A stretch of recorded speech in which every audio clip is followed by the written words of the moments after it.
We've just stopped here because we've noticed this fairly well used looking little deer run. And if we have a look between the hollies here, under the bushes, we can see a line of disturbance running in through there. It's a little bit vague, but if we inspect a little bit closer,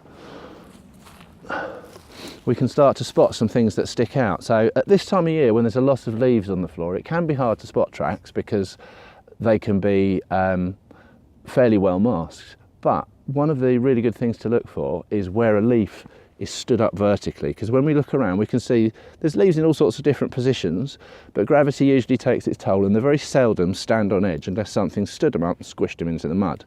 Now when we look here, we can see there's one slipping deer track there, which is a muntjac foot coming down in this direction. But when we start to look further up, we can see some leaves that are really on edge, like this one here.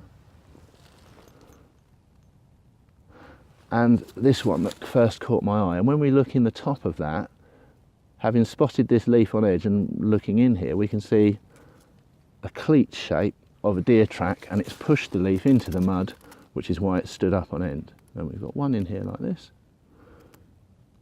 And then as we come back, there's another leaf on edge here, and we can see the little hole made by another foot.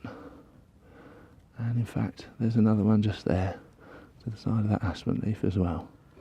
So although on face value the woodland floor appears to just be covered with leaves and they all appear very homogeneous, when you start to get your eye in, leaves that are really standing vertically actually stick up like little flags a little bit higher than everything else, and can be a really good way of spotting a trail to then investigate it, maybe see if it's fresh, maybe even have a chance of seeing the animal.